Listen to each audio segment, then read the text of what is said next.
Now, one of the things that you'll find if you read through the footnotes of any study Bible is that these footnotes are in some ways more important in the minds of those who follow their particular religion or sect than the scriptures are themselves. And this is very troubling to me because there are certain things within the scriptures that have been influenced to such a degree by subsequent theology that is subsequent to the fact, right, obscuring the truth of what is being said, while at the same time posing as some kind of light or detail to the truth, while at the same time concealing it. And one of the easiest books to illustrate this in is the Epistle of Jude. When you read the footnotes, and I encourage anybody to pick up, half dozen Bibles just when the next time they're in a bookstore or, the next time they're at home and they want to whip out all their Bibles and look at the footnotes. I suggest that you look at the footnotes for verses 9, 14, and 15. And maybe if you really care, you can read the introduction, because this is where you really get into the various arts of Christian deception. Yeah, that's what I mean, Christian deception. There are ways in which the fact that books are quoted as scripture are presented to the reader, the unsuspecting reader, to the supposed believer, that are deceptive in nature, and there are various approaches that these people make towards a problem which are very enlightening and at the same time somewhat amusing. Let me give you an example. Pick up just the Harper Study Bible, HarperCollins Study Bible, right? Now, let me read you verse 9 out of Jude. It says, "But when the archangel Michael contended with the devil and disputed about the body of Moses, he did not dare to bring a condemnation of slander against him, but said, 'The Lord rebuke you.'" Okay, so in this particular Bible, they actually admit that this is from a non-canonical source. It says, "In the apocryphal story about the burial of Moses, Moses and the devil engage in a legal dispute. The devil accuses Moses of murder. Michael knows this charge is slanderous, but does not presume to condemn the devil for slander on his own authority. Instead, he refers the matter to the authority of the divine judge." The implication of verse 9 is to contrast Michael's behavior with that of the opponents, who claim to be exempt from all moral authority, and on their own authority reject all moral charges against him. Okay, now this approach is very interesting for what it says and what it doesn't say. Number one, it admits that this is a quote from a non-canonical source, so you got to give them kudos for that, because half the sources don't even do that. Okay, so the reader, unless they somehow knew that or found that out, wouldn't know. So that filters through a lot of Christians, because a lot of Christians don't have study Bibles, they don't study them, or they don't, or they take them at face value, which is the next problem.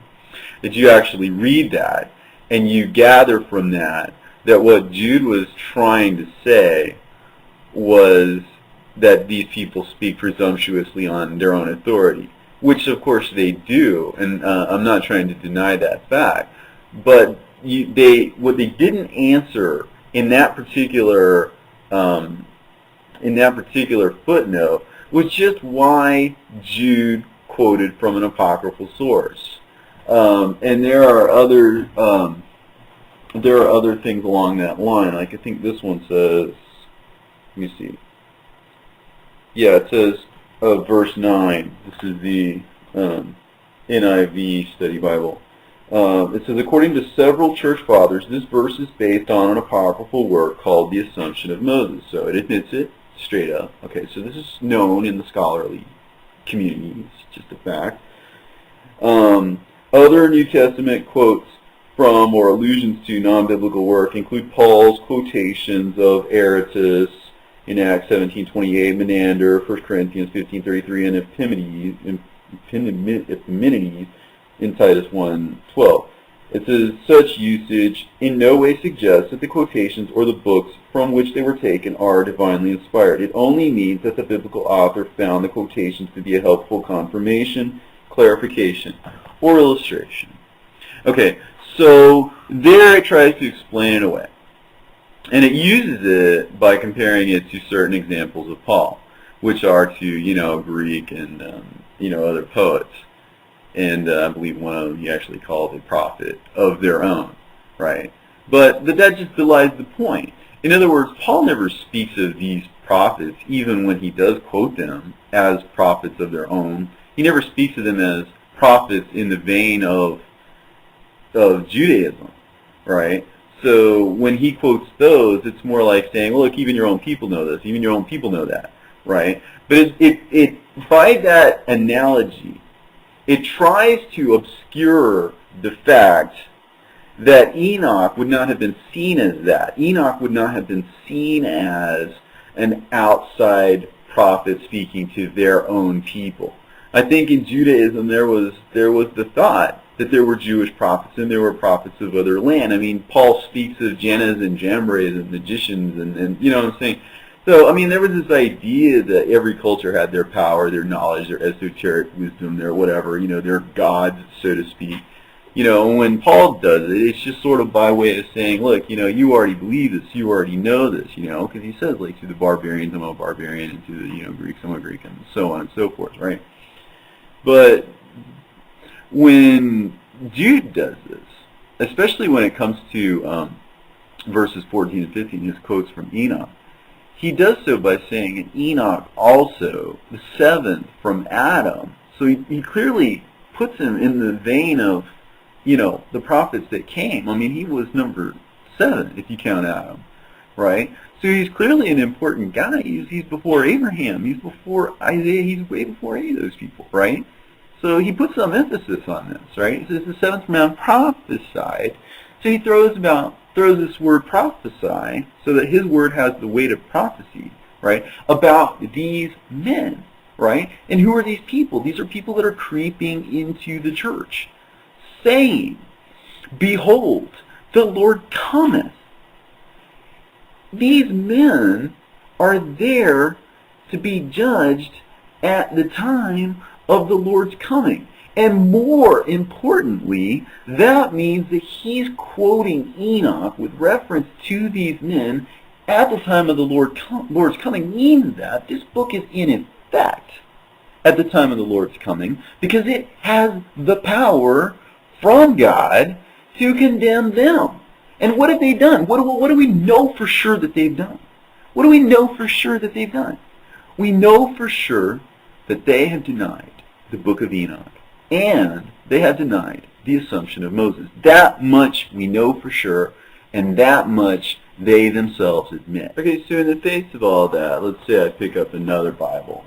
All right, just some random King James Version Bible that does have an internal concordance, right? Well, let's say I go and I pick up and I look at 14 and 15 of that. And I start reading, and Enoch also, the seventh from Adam. Oh, look, there's a footnote, right? So I go to that footnote, and where does it send me? It sends me to Genesis 5:18, which I'm sure that if I go there, I'll find a little something about Enoch, the seventh from Adam. But it says, prophesy to thee, saying, behold, the Lord cometh with 10,000s of his saints. Oh, look, there's another one. Where does it lead me? It leads me to Daniel. It leads me to Hebrews. But guess where it doesn't lead me? It doesn't lead me to Enoch 1:9. Okay, so what does that mean? That means that when you're looking at theology, you're looking at hocus pocus. Okay, you're looking at people who are trying to distract you from the truth. Okay, they're trying to tell you that the truth is this way when it's actually that way. And so when you see what's that way, you look at all the people around you who believe that it's this other way, and you think, surely, I can't be wrong and I can't be right in the face of all that. They can't all be wrong, And yet the Bible does say, let God be true and every man a liar, right? So it's entirely possible for people to be completely wrong about it.